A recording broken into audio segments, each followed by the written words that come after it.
இந்த கொஸ்டின்ல இந்த 3 ஈக்குவேஷன்ஸ் நம்ம சால்வ் பண்ணோம் யூசிங் மேட்ரிக்ஸ் இன்வர்ஷன் மெத்தட். அதை எப்படி சால்வ் பண்ணேன்னு பார்க்கலாம். ஃபர்ஸ்ட் ஒரு ஸ்கொயர் மேட்ரிக்ஸ் ஃபார்ம் பண்ணிக்கலாம் இந்த ஈக்குவேஷன்ஸ் யூஸ் பண்ணி.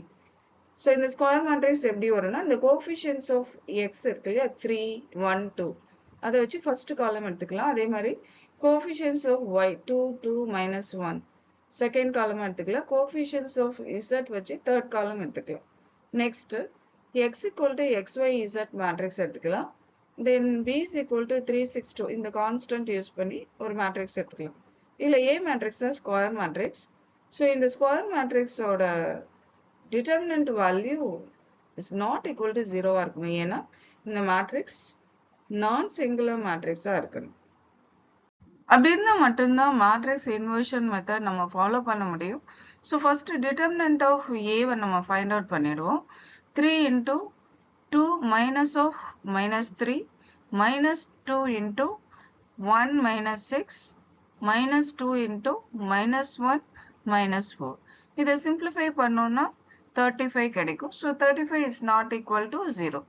So அப்போ நமக்கு determinant of A value is not equal to 0.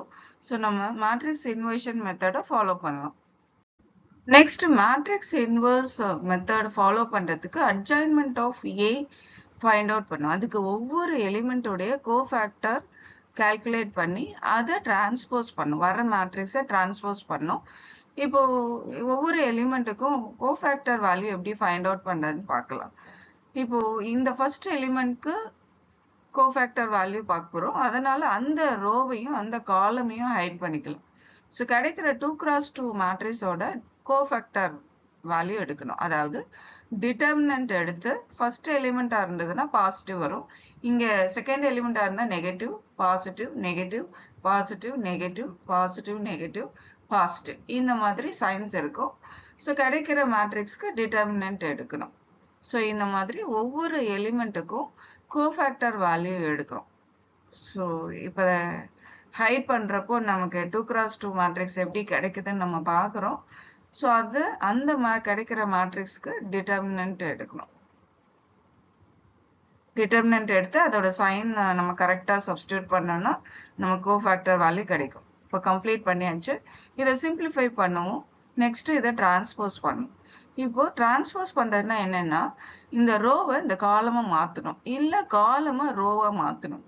இப்போ பாருங்க, இந்த ரோவை காலமாக மாற்றியாச்சு, இங்கேயே ரோவை காலமாக மாற்றியாச்சு, இங்கே ரோவை காலமாக மாற்றியாச்சு. இப்போ இந்த மேட்ரிக்ஸ் தான் நம்ம என்ன சொல்றோம்னா ஏ மேட்ரிக்ஸோட அட்ஜாயின்மெண்ட் ஆஃப் மேட்ரிக்ஸ் சொல்றோம். இப்போ நமக்கு adjoint of A, determinant of A values இருக்கு. இப்போ இந்த 2 வேல்யூஸும் யூஸ் பண்ணி இன்வர்ஸ் மேட்ரிக்ஸ் நம்ம எடுக்கலாம். அப்போ இன்வர்ஸ் மேட்ரிக்ஸ்க்கு 1 determinant of A into adjoint of A. இப்போ இதை கொண்டு வந்தாச்சு. ஸோ நெக்ஸ்ட் நம்ம மேட்ரிக்ஸ் இன்வர்ஷன் ஃபார்முலா யூஸ் பண்ணிக்கலாம் to find out x y z value. So x equal to A inverse B. நமக்கு பி மேட்ரிக்ஸ் இருக்கு, ஏ இன்வர்ஸ் மேட்ரிக்ஸ் இருக்கு. இப்போ இந்த வேல்யூஸை சப்ஸ்டியூட் பண்ணி சிம்பிளிஃபை பண்ணணும். அதாவது இந்த மேட்ரிக்ஸை இந்த மேட்ரிக்ஸால மல்டிப்ளை பண்ணணும். இங்க இந்த ரோவை இந்த காலமால மல்டிப்ளை பண்ணும். மல்டிப்ளை பண்ணோம்னா 5 into 3 plus 0 into 6 plus 10 into 2 கிடைக்கும். அதே மாதிரி இந்த 2 ரோஸையும் இந்த காலமால மல்டிப்ளை பண்ணோம்னா இந்த வேல்யூஸ் கிடைக்கும். இதை சிம்பிளிஃபை பண்ணிக்கலாம். சிம்பிளிஃபை பண்ணால் ஃபைனலாக இந்த வேல்யூ கிடைக்குது. இப்போ இதில் இருக்கிற ஒவ்வொரு எலிமெண்ட்ஸையும் 35ஆல் டிவைட் பண்ணோம்னா இந்த மாதிரி கிடைக்கும். ஆல்ரெடி எக்ஸ் ஈக்குவல் டு நமக்கு இந்த மேட்ரிக்ஸ் எடுத்தோம் இல்லையா, அப்போ இந்த 2 மேட்ரிக்ஸும் ஈக்குவலன்ட் மேட்ரிக்ஸ். அப்போ x equal to 1, y is equal to 1, z is equal to 1ன்னு கிடைக்கும். இந்த மெத்தட் மூலமா நம்ம இந்த ஈக்குவேஷன்ஸை சால்வ் பண்ணியாச்சு. ஸோ இந்த மாதிரி தான் மேட்ரிக்ஸ் இன்வர்ஷன் மெத்தட் யூஸ் பண்ணி நம்ம ஈக்குவேஷன்ஸை சால்வ் பண்ணலாம்.